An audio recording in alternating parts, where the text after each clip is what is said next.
We're live. I know, you guys thought you were rid of me, but you're not. Midweek Music Maelstrom is back, and this time, fresh meat. We've got Brandon Richie with us, and I could not be more excited to have him here because I've done a lot of bands, but I haven't really had like a solo artist. So how are you doing tonight? I'm great. How are you, Ariel? I am doing fantastic. So I checked out your music on Spotify. I loved it. How did this come to fruition? Like, what made you decide, let's do this, let's make some music, and this is what it's going to sound like? I've been making music since like 2016 by myself. Like, I've been making music forever, but for real doing it since 16.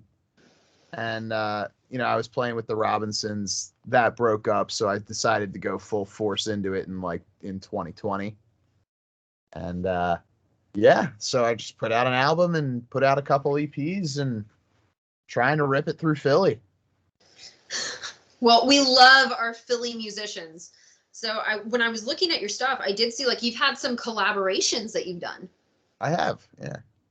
Yeah.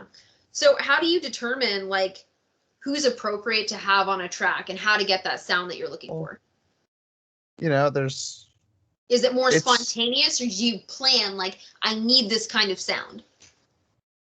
I do, yeah. I think I get inspired, and then I call on a homie who's got that aura, and then I bring them in, and we write a song. I try to, write a song with them, not really have a song, then, yo, can you come on this? I try to write with them. I've only done it a couple times, though. It's weird. Yeah, but I noticed like some of those songs kind of stood out. So I have not listened to every single single, but I did give your album Baby Fuel a listen through, and I typically, start like with the first track down. I had to skip straight to Tampon Hamster Basket and see what that was about. I mean, you definitely have some attention grabbing titles. I guess, man, that was a fun one. I was with my buddy, actually, and I just wrote a little song, little 20-second song. It was fun.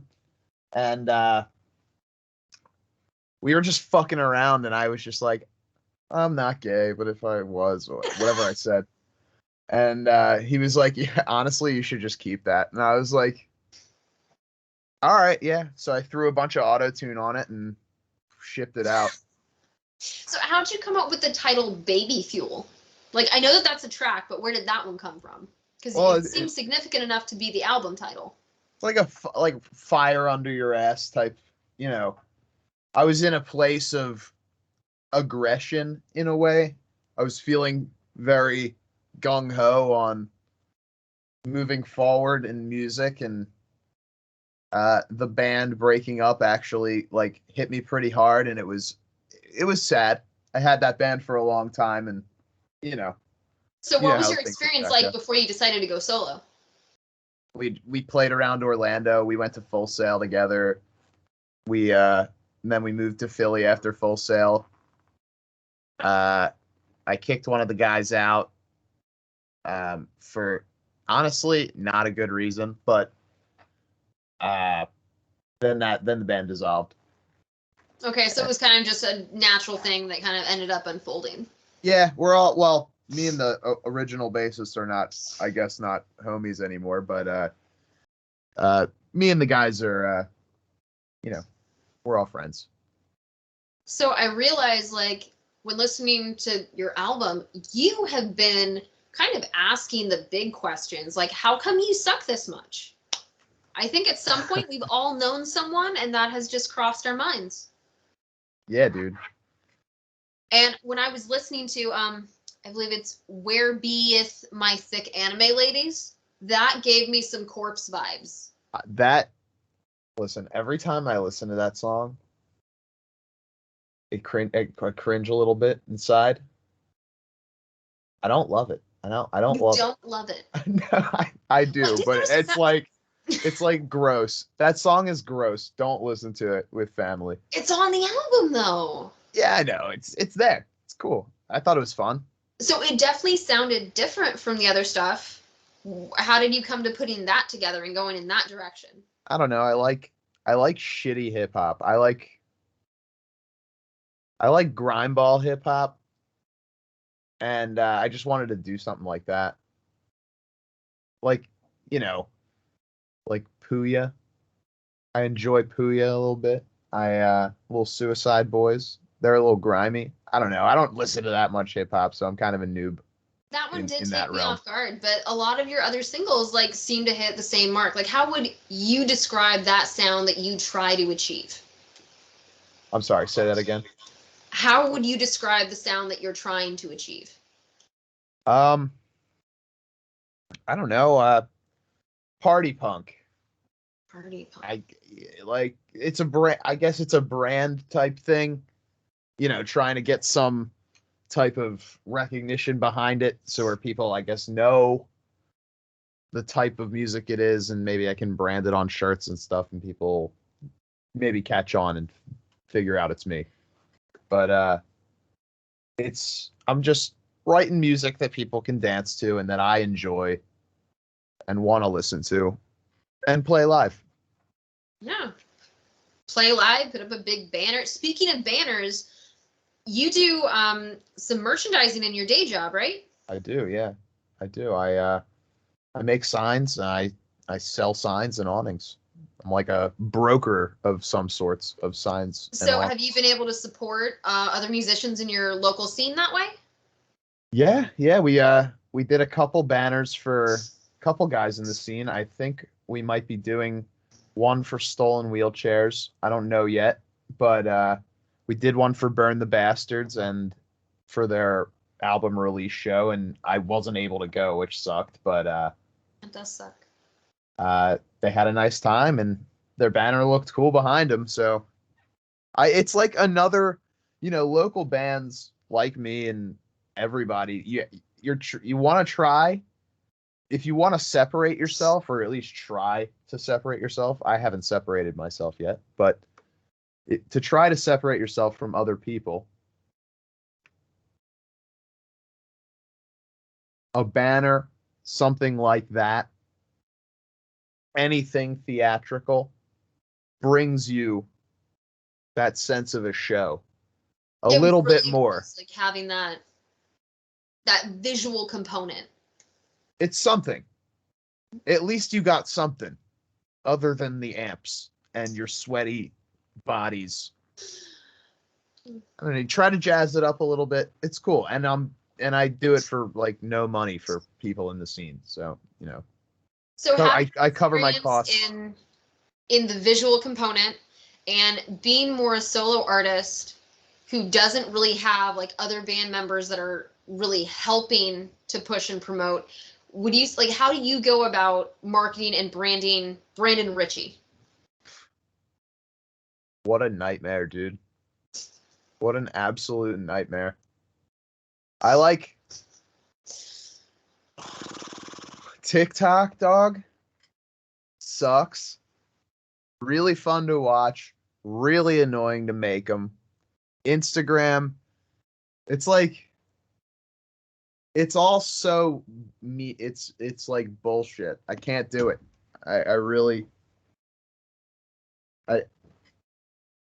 can do it. I'm doing it, and I'm trying to like get into these things, and I don't know how to do it. I'm not a PR guy. I'm not a marketing guy.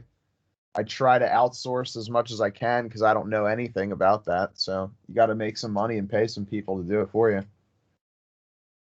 So now we are to the Crypnotic interview question.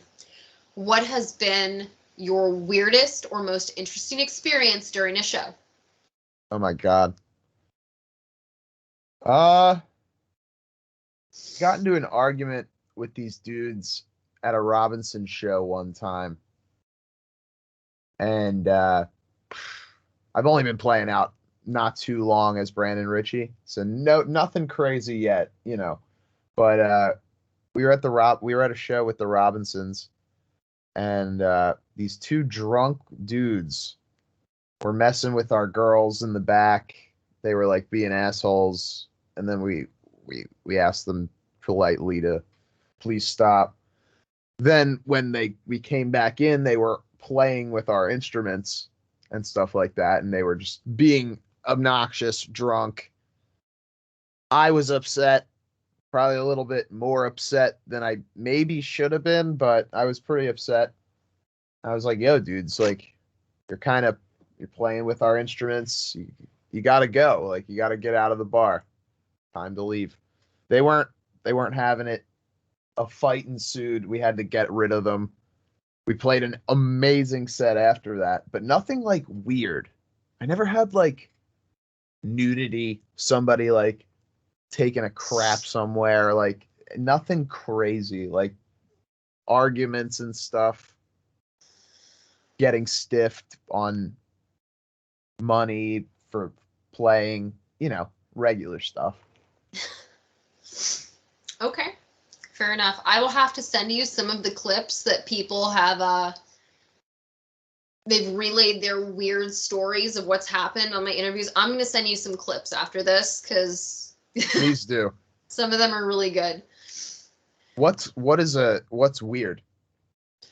I've had people that have like broken the ceiling, had people go out on stretchers. A grandma got spin kicked in the stomach.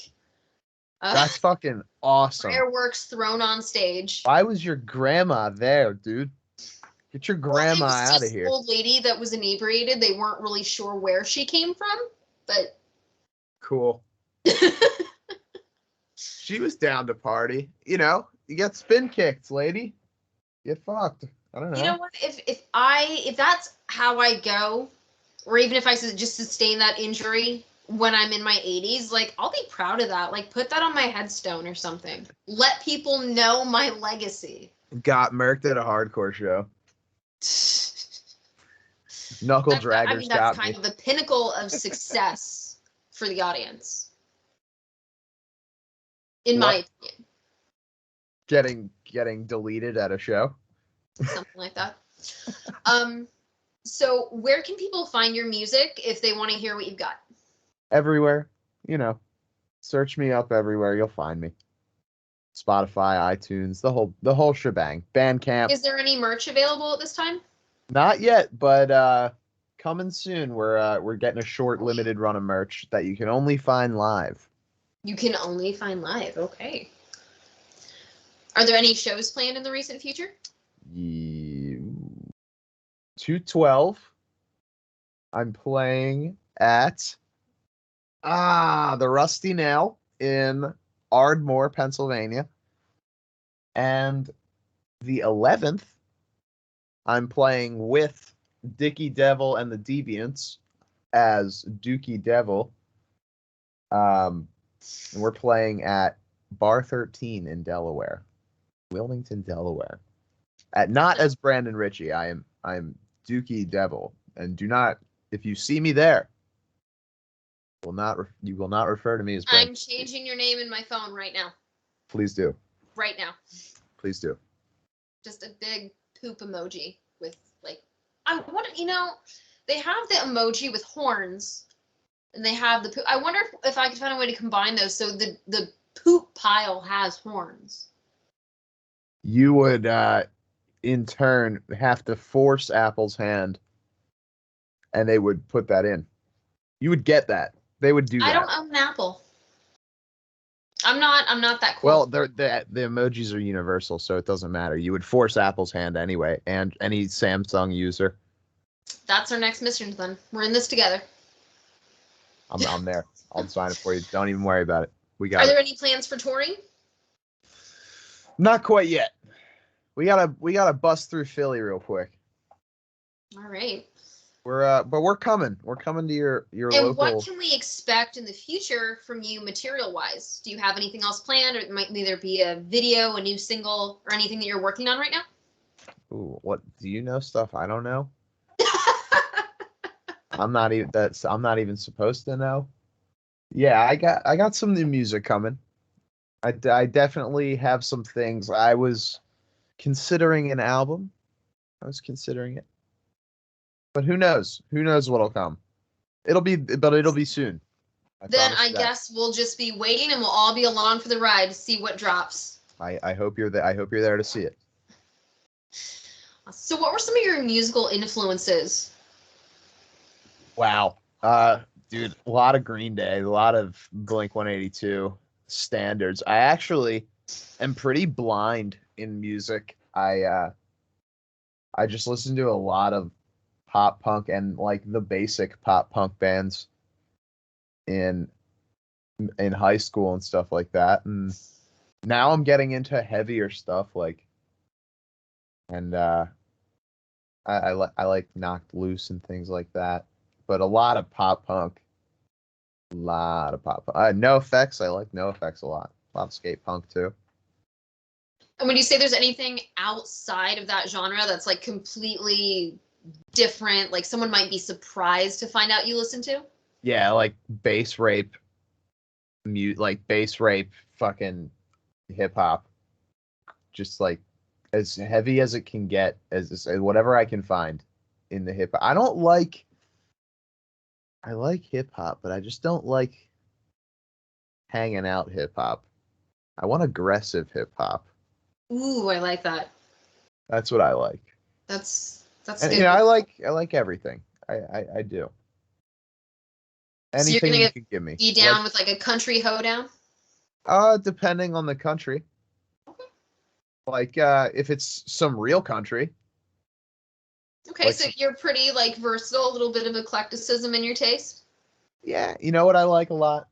House. I like a lot of house music. I like club music. Real fun. I keep waiting for them to come out with a genre called apartment. I know what you mean. There are all these new genres that we could just make. I think genres are becoming it's just music now. Yeah, a lot of these are getting muddled and all these subgenres are kind of people are just making music now. It's cool. The way someone described it to me, all these subgenres are hooking up with each other and having babies. Why not? I like the new pop punk. You like the new punk? Like, what's an example? I don't know. MGK, everything Travis Barker's ever doing right now. MGK is a little bit hit or miss with me. Like the stuff I like from him, I really like. Yeah, the rest, you know. Some of it's a little cheesy, a little weird, but all in all, I think they're doing cool stuff. Like they're getting kids back into guitars. You know? Yeah. Which is always cool. Like if people, that's good for people like us when kids are getting into music that's a more guitar. So how would you kind of describe the Philly music scene? It's cool. Yeah, there's a lot of really nice people. they're you know what? I've had a pretty good experience. I've hooked up with a couple of dudes who just want to like help me play more shows and have fun. I'm always curious what these music scenes are like whenever I interview someone who's like not from my area. Because when I'm interviewing local bands, I kind of have an idea of like how everything is, but sometimes you get completely different vibes from people that are in completely different places. I was in the Orlando scene for a while, and that was a lot different than the Philly scene. Not in a bad way or anything. Well, Orlando's kind of intense at times. Yeah, we didn't really do much in Orlando. We just played Lou's Will's, which Lou's is my favorite venue of all time. And a couple of other places. But Philly's where I feel like we're making more progress. Awesome. So you've got those shows coming up. Immediate plans for a tour. And you may or may not have some new tracks coming out. We'll just have to wait and see. And currently, all your merch is available at live shows. Well, no. I do have a website. It is in my Instagram bio because it's kind of long.